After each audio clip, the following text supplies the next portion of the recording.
bicara tentang domba hewan. Anda kalau baca di Al-A'raf 40, Anda harus menjadi onta dulu, masuk ke lubang jarum baru masuk surga. Ya. Dan di hadis juga banyak mengatakan bahwa sesungguhnya muslim itu ya seperti onta dicucuk hidung. Kalian itu onta. Ya, kalau kita bernarasi tentang sebutan-sebutan di luar daripada manusia. Oke? Kemudian saya dengar tadi Anda bicara tentang mualaf. Anda baca tidak? An-Nisa 116, mualaf nggak diterima Allah. Lalu gugur sudah yang kamu bicara dari tadi akal. Akal mana yang Anda sandarkan di sini? Sementara Anda mengaku mualaf, Anda tidak diterima Allah. An-Nisa 116. Karena Anda sudah dikatakan di sana adalah penyembah musyrik di sana.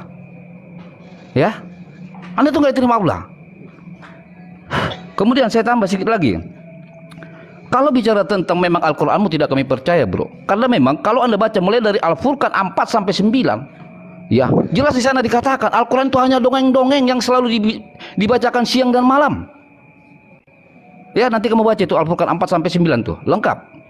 Kemudian ada satu nubuatan yang tidak tergenapi sampai detik ini, yaitu di Al-A'raf 157. Di sana dikatakan bahwa engkau akan menemukan nama Muhammad di dalam Taurat dan Injil. Nihil, tidak terpenuhi. Jadi kita nggak percaya. Oke?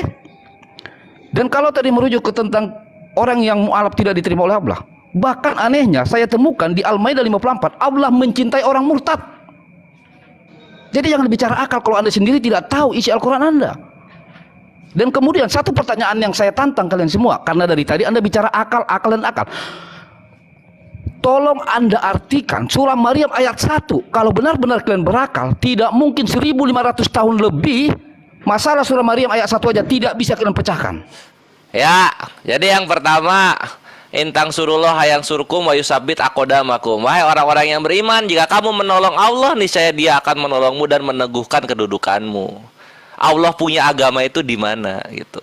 Jangan menggunakan Lukas 12 nomor 12 di hadapan kami, di mana Roh Kudus menuntun untuk pelintir-pelintir lalu kemudian jadi malu karena Kores ini polisi data. Nah, ya di sini ya. Mana Allah punya agama di surah Muhammad ayat 7 hale gitu. Yesus. Ini halenya tukang bohong ngikutin lu ini. Ini mana ini Allah punya agama di sini? Tuh Yesus. Lanjut berikutnya. Allah tidak akan mengampuni dosa syirik, kan gitu. Terus kenapa Az-Zumar ayat 53 aja nggak dibawa? Wahai hamba-hambaku yang melampaui batas terhadap diri mereka sendiri, janganlah kamu berputus asa dari rahmat Allah. Sesungguhnya Allah mengampuni dosa-dosa semuanya. Mana kecuali di sini mana? Mana kata kecualinya gitu. Kayak Kores dong. Kores tuh ya dari Kejadian sampai Wahyu semua datanya gua pakai, nggak ada yang gua tolak. Yesus ngambil keledai, oke. Yesus disebut apa? Tuan, oke. Yesus mati disalibis, oke. Nggak ada masalah. Gitu. Kenapa kalau yang kayak gini-gini nggak dibawain gitu oleh Kristen? Nih, Az-Zumar 53-nya dibawa dong. Gitu loh. Nah, lanjut lagi berikutnya Al-Maidah ayat 64. Katanya orang murtad disayang Allah. Coba kita baca. Dan orang-orang Yahudi berkata tangan Allah terbelenggu. Sebenarnya tangan mereka lah yang dibelenggu dan mereka lah yang dilaknat disebabkan apa yang telah mereka katakan itu. Padahal kedua tangan Allah terbuka, Dia memberi rezeki sebagaimana Dia dikehendaki. Dan Al-Quran yang diturunkan kepadamu dari Tuhanmu itu pasti akan menambah kedurhakaan dan kekafiran bagi kebanyakan mereka. Dan kami timbulkan permusuhan dan kebencian antara mereka sampai hari kiamat. Nah, kan Unitarian, Trimodal, Tritunggal, Saksi Yehova, sampai sekarang berdarah-darah sampai sekarang. Bahkan kemarin tuh ada berita gara-gara salah pemahaman, salah seorang jemaat gereja membunuh jemaat gereja yang lainnya. Itu ada berita. Dan Allah tidak menyukai orang-orang yang berbuat kerusakan. Tuh. Yang ada ini Allah sangat membenci orang-orang yang berkata tidak sesuai dengan yang tertulis gitu. Di mana Allah mencintai orang yang murtad? Mana? Takia kok Korintus. Nah, berikutnya ini Ali Imran mutasyabihat. Gimana kita mau tahu artinya? Ali Imran 7. Adapun orang-orang yang dalam hatinya condong kepada kesesatan, maka mereka mengikuti sebagian ayat-ayat yang mutasyabihat daripadanya untuk menimbulkan fitnah, untuk mencari-cari takwilnya. Itu hale orang sesat dia. Nah, orang sesat cocoknya nyembah Yesus gitu. Padahal tidak ada yang mengetahui takwilnya melainkan Allah. Tidak ada yang mengetahui takwilnya melainkan Allah. Ngapain dicari-cari lagi? Kalau sesat nyembah Yesus. Udah gitu. Berikutnya Al-Haqqah ayat 46. Kemudian kami potong pembuluh jantungnya. Kok dibilang urat nadi gitu? Silakan hale minta bantuan Roh Kudus, bawakan ini nih. Minhul watin. Silakan bawa Arabnya. Ini kalau ada watin, gua nyembah manusia Yesus. Kalau ada ini. Kalau nggak ada ya terima kenyataannya, Bre. Yang gua nggak suka dari kekristenan ini, kita mesti toleransi ya kawan-kawan. Di sini gua prolog dulu. Sebagaimana Kristen tidak suka dengan poligaminya Islam, nah Islam juga tidak suka dengan Tuhan Kristen yang kegiatannya sehari-hari dalam masa kehidupan manusia ngawini ciptaan-ciptaannya. Itu yang gua nggak suka gitu. Contoh misalnya ya kelakuan-kelakuannya itu. Tio sih sabar. Waktu Muslim. Nah misalnya kami kan nabi ya, nabi punya 11 istri kan gitu ya. Nah kita lihat, kalau di kekristenan misalnya kita ambil contoh di 2 Samuel 12 nomor 11 ini.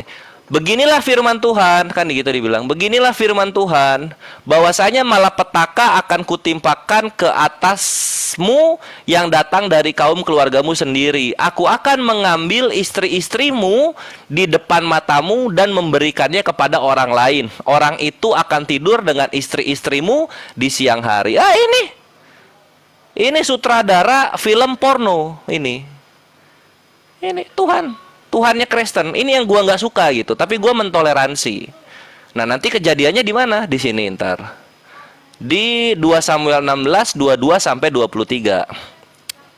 Lalu dibentangkanlah kemah bagi Absalom di atas sotoh, lalu Absalom menghampiri gundik-gundik ayahnya di depan mata seluruh Israel. Lah ini diprot-prot. Tuh, jadi apa ya, pikiran Tuhannya tuh apa ya, cabul gitu loh. Itu yang gua nggak suka. Tuhannya ya, ini Tuhannya loh. Langsung Tuhannya yang gua hajar ini. Belum di Bilangan 31. Nabi Muhammad istri berapa? 11 ya. Istri 11, 2 walad. Nah, kan gitu. Nah, kita lihat Tuhannya orang Kristen. Ini nggak tahu Yahweh, nggak tahu Yesus ya. Bilangan 31 36. Nah, di sini ada di sini. 16.000 orang gadis perawan, 32 untuk pemberian khusus bagi Tuhan. Dar, selamat datang di kebenaran. Apa? Gua nggak suka konsep Tuhan yang senang menyutubuhi ciptaannya gitu loh. Gimana ya? Kemana gitu otaknya itu? Jadi benar kata Akhi Aryasto gitu. Kekristenan itu adalah agama untuk orang sesat, orang tidak berakal gitu. Tuhan doyan wanita kok disembah, kan gitu ya? Gitu loh. Ini loh, Bilangan 136 tuh. 16.000 orang gadis perawan, 32 orang untuk pemberian khusus bagi Tuhan. Apa ini? Tuhan apa ini kayak gini buat? Pantesan kan kita lihat produksi film porno pertama kali itu dari negara mayoritas Kristen. Karena dari Tuhannya pengajarannya begini gitu. Jadi kalau Nabi Muhammad ya masih wajar lah ya dibanding ini Tuhan, bayangin. Nah berikutnya juga kelakuan suka kawinnya itu nggak cuma di perjanjian lama, nanti di perjanjian baru juga ada.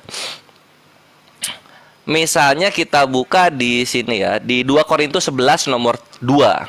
Sebab aku cemburu kepada kamu dengan cemburu ilahi, karena aku telah mempertunangkan kamu kepada satu laki-laki untuk membawa kamu sebagai perawan suci kepada Kristus. Ya itu kan, tuh nggak bapak, nggak anak, sama-sama doyan perawan. Tuhan ya loh, ini Tuhan Kristen, ikhwan ya, Tuhan Kristen. Tuh Kristus. Oh, perawan suci, Kristus. Buset. Dan ini cowok. Coba bayangin, cowok yang perawan apanya kawan-kawan?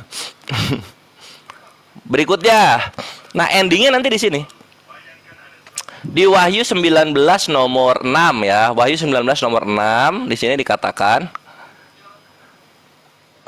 lalu aku mendengar seperti suara himpunan besar orang banyak, seperti desau air bah dan seperti deru guru yang hebat, katanya, haleluya. Marilah kita bersukacita dan bersorak-sorai dan memuliakan Dia, karena hari perkawinan anak domba telah tiba dan pengantinnya telah siap sedia. Nah, ini perkawinan anak domba. Anak domba nanti mengawini ciptaan-ciptaannya. Nah, ini yang nggak pernah dijawab oleh kekristenan ya, kawan-kawan. Tolong dijawab. Bagaimana rasanya ketika Yesus mengawini kalian? Itu dijawab. Oke, itu rasanya tuh gimana? Kasihan. Tuh, sabar, tunggu dikit lagi. Itu rasanya gimana dikawin itu, gitu loh. Kasihan meme bos yang duluan datang, woi. Dari pertama datang dia udah bilang, tolong bantu.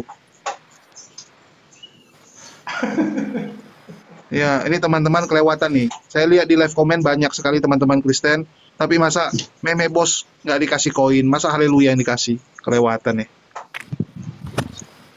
Oke, semangat meme bos, semangat. Iya, oke, terima kasih ya. Buat teman-teman yang ada di bawah, saya rasa kalian itu orang-orang yang berpendidikan. Kalian itu bisa tahu bahwasan ayat alegoris dengan sebuah peristiwa. Semua yang dipaparkan oleh Kores itu bersifat alegoris. Tuhan itu goib, bagaimana mungkin Tuhan itu bersetubuh dengan manusia yang mempunyai tubuh, jiwa, dan roh? Bagaimana mungkin?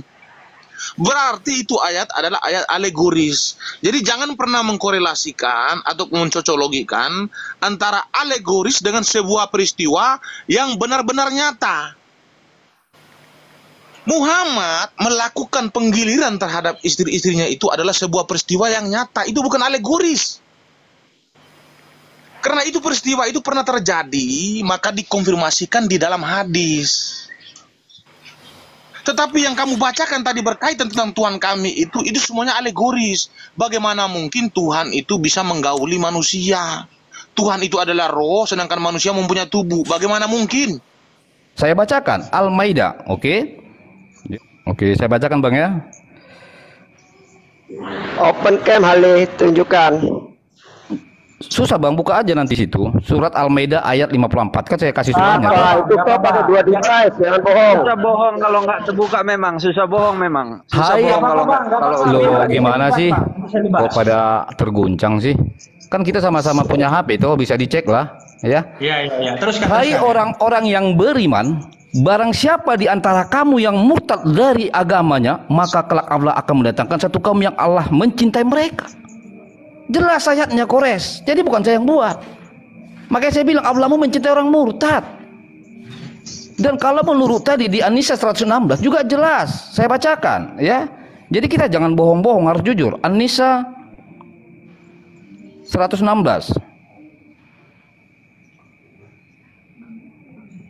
Kamu bilang tadi tidak ada di situ diampunin kan? Kita sama-sama lihat.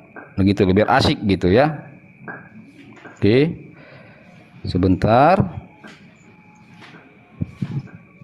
Dengar baik-baik, saya bacakan. An-Nisa 116. Allah tidak akan mengampuni dosa syirik, mempersekutukan Allah dengan sesuatu, dan Dia mengampuni dosa selain itu bagi siapa yang Dia kehendaki. Dan barang siapa mempersekutukan dengan Allah, maka sungguh dia telah tersesat jauh.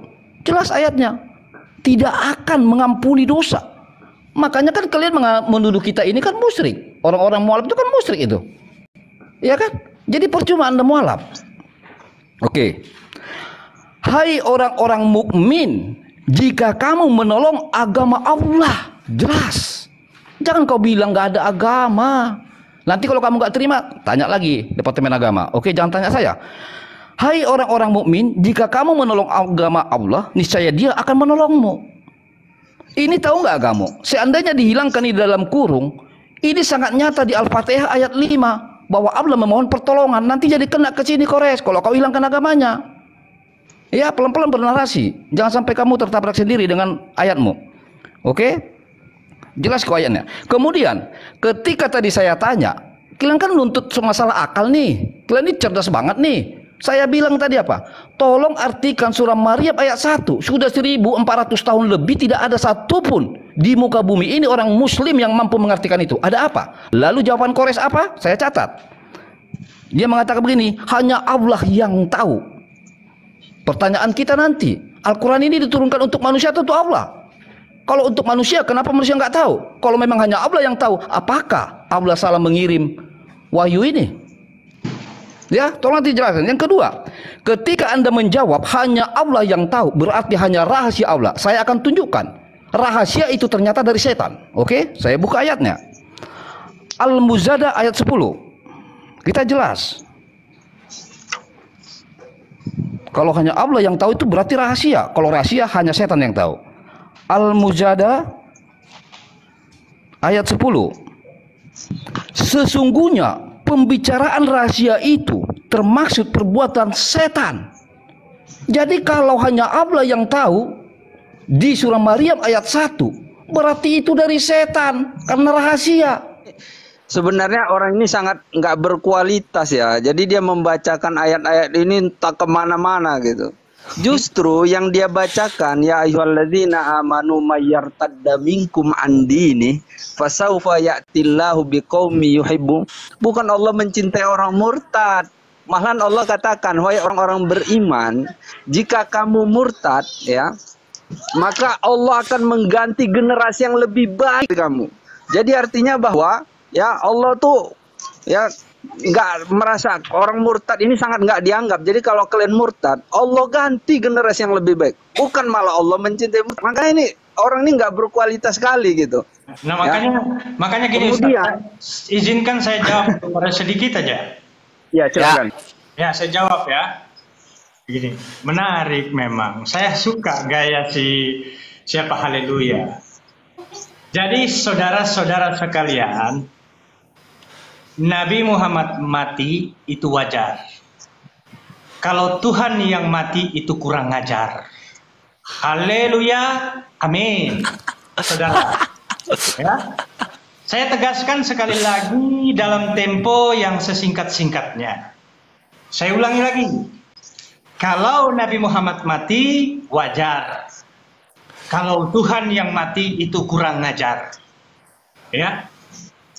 Saya sampaikan sejak awal, Islam itu hanya akan sampai kepada manusia yang berakal. Dan Islam tidak akan pernah sampai kepada manusia yang tidak berakal.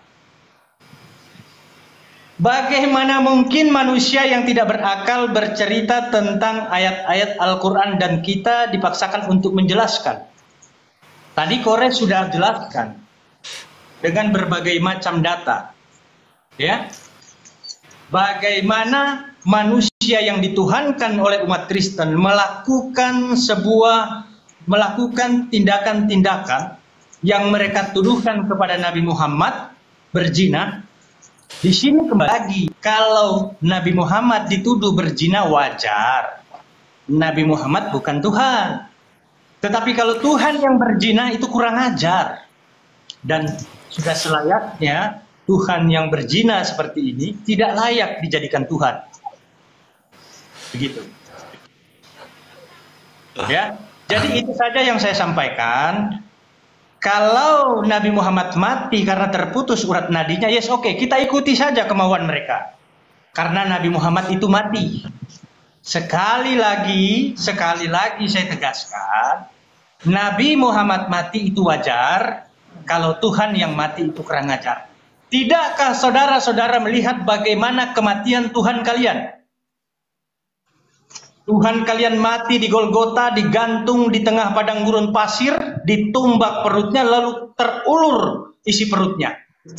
Hina mana kematian Nabi Muhammad dengan kematian Tuhan kalian? Lebih 1000 kali hina kematian Tuhanmu daripada kematian Nabi kami. Kalau Nabi kami mengikuti narasi kalian mati karena urat nadinya terputus, kalau Tuhan kalian mati bukan cuma nadinya terputus, seluruh isi perutnya terputus, terurai, ditumbak oleh tentara Romawi, digantung di Bukit Golgota, Betapa tidak hinanya. Kalian tidak melihat bagaimana hinanya kematian Tuhan kalian. Inilah fakta bahwa narasi-narasi manusia-manusia yang tidak berakal itu dan cerita-cerita manusia yang tidak berakal itu ibarat seperti radio rusak. Paham radio rusak kayak apa? Begitulah. Radio yang tidak mendapatkan frekuensi seperti itu, storeng. Jadi kalau kalian menghinakan kematian Nabi Muhammad, tidakkah kalian melihat kematian Tuhan kalian seperti apa? Mati secara terkutuk, bahkan terkonfirmasi di dalam kitab suci kalian, terkutuklah orang yang tergantung di kayu salib. Nabi kami mati tidak pernah dikutuk. Dan sebagai seorang nabi, semua nabi itu mati. Dan penyebab kematian itu apa saja bisa terjadi. Orang mati ditabrak mobil ada. Tetapi dari seluruh kitab suci, agama yang paling nekat di muka bumi ini adalah agama Kristen. Kenapa? Karena dituhankan dan juga dihinakan.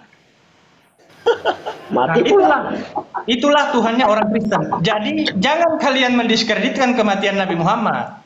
Saya ulangi lagi sekali lagi terakhir kata saya. Nabi Muhammad mati dengan urat nadinya terputus itu wajar. Tetapi Tuhan kalian mati dengan cara terkutuk itu kurang ajar. Sekian dan terima kasih.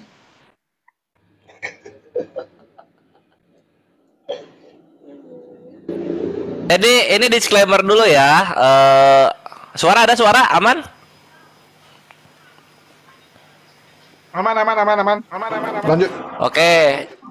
Jadi gini kawan-kawan, perlu dipahami. Jadi Hale, Meme Bos, kawan-kawan Kristen yang ada di sini, ketika mereka berbicara itu bukan dari diri mereka sendiri.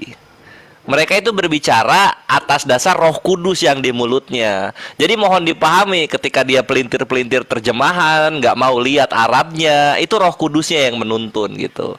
Jadi kita sedang berdialog dengan Roh Kudusnya mereka. Ini gue ngomong nggak bohong ya. Datanya ada di Lukas 12:12. Apabila orang menghadapkan kamu kepada majelis-majelis atau kepada pemerintah-pemerintah dan penguasa-penguasa, ada noise. Ini Roh Kudusnya, tolong dong di mute dulu satu.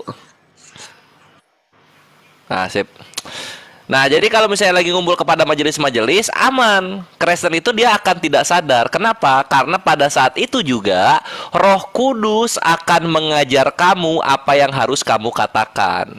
Nah, apa yang dilakukan Roh Kudus? Merubah-rubah terjemahan, mempelintir-melintir sampai ke seleo terjemahan Al-Quran yang ada, gitu loh, kawan-kawan. Itulah kenapa orang-orang yang ada Roh Kudus di dalamnya, dia akan menjadi bodoh oleh karena Kristus gitu. Jadi kalau nggak bodoh ya nggak Kristus gitu loh. Kalau nggak bodoh nggak Kristus itu. Baru kita masuk ke dalam perdialogannya. Hale tadi udah kena gitu. Dia bilang bahwa Allah itu katanya beragama. Nah, Allah itu agamanya Islam. Ini kan Takia Korintus. Coba lihat datanya yang tadi Hale Pak mau bawa. Di sini kan Hale kan yang lu bawa kan? Nah, jadi bukan kamu menolong Allah punya agama atau Allah beragama. Ini menolong agama dari Allah ini. Agama ini. Ini agamanya juga dalam kurung, Hale. Jujur kenapa sih? Bahas Al-Quran kok bubuk sendiri. Udah malu ya? Udah malu sama biblosnya, iya. Nah, itu Hale bubuk di sana, Meme Bos bubuknya di sini. Meme Bos bilang, bagaimana caranya Tuhan bersetubuh? Lah, menjadi daging itu loh. Menjadi daging. Menjadi anak binatang. Itu kan bisa bersetubuh kalau jadi anak binatang, iya nggak? Wahyu 19 nomor 6 ini loh.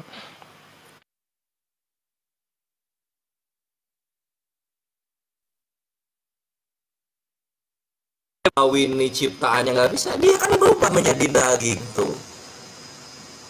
Tuh, anak domba gimana sih Meme Bos? Jadi anak domba dia, baru dia bisa mengawini ciptaan-ciptaannya. Gitu loh. Loh kok suara gue hilang? Tuh kan, nah, kan HP gue. Nah itulah. Jadi gitu ya, gue ulang lagi ya. Tadi Meme Bos kan ngomongnya awalnya gimana caranya Tuhan itu mengawini ciptaan-ciptaannya. Tuhan kan roh gitulah. Di sini yang kawin bukan roh. Di sini yang kawin anak domba tuh, anak domba yang kawin. Ini kan daging. Tuhan menjadi daging domba. Tuhan lu berubah dulu menjadi anak binatang, lalu kemudian mengawini ciptaan-ciptaan. Nah, jawaban gua mana? Jawaban gua, bagaimana rasanya ketika dikawini Yesus? Mana jawabannya gua? Kenapa nggak dikasih? Aneh banget kalian ini. Meme Bos juga ngomong, oh itu kan alegori, kalau kami kan kejadian gitu. Meme Bos nyadar nggak sih, Tuhan lu kalau ngasih analogi, kalau nggak kawin ya zina. Kalau nggak zina ya buah dada. Nah, ini contohnya buah dada di mana? Di sini. Nih di Hosea 2 nomor 2. Adukanlah ibumu, adukanlah sebab dia bukan istriku. Aku ini bukan suaminya. Biarlah dijauhkan sundalnya dari mukanya dan zinahnya dari antara buah dadanya. Tuhan lu mesum. Tiap ngasih perumpamaan kesini mulu arahnya. Gitu loh Meme Bos. Jadi jangan bersembunyi di alegori, karena walaupun di alegori kena juga sama gua. Tuhan lu tiap bikin perumpamaan selalu yang mesum-mesum gitu loh.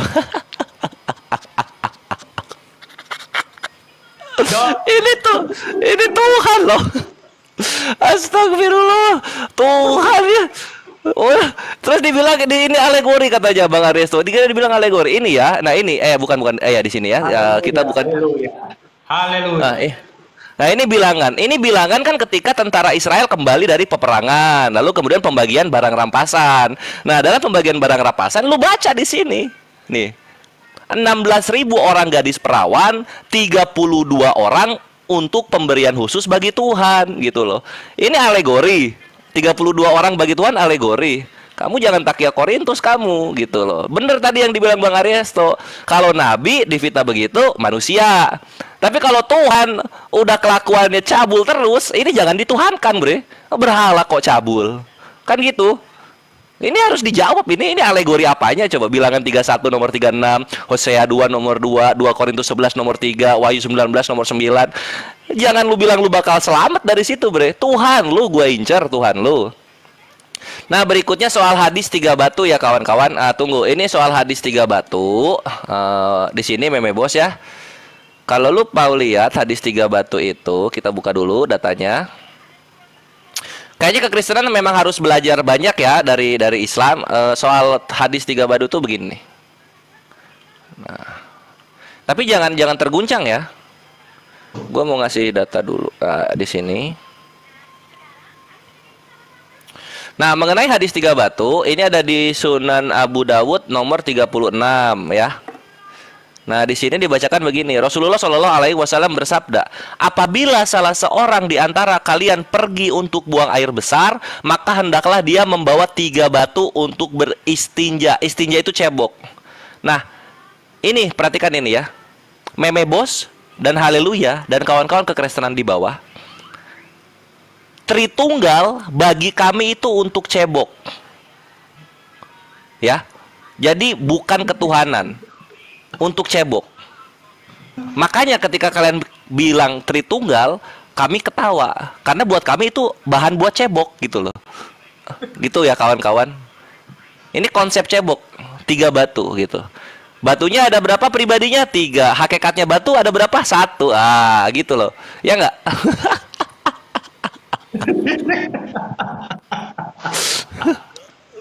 Lanjut lagi ya, masih banyak ini. Makin lu banyak ngomong, makin gua bahas. Makin lu banyak ngomong. Itu kan huruf. Sekarang saya tanya, A, B, C, D itu ada nggak artinya A?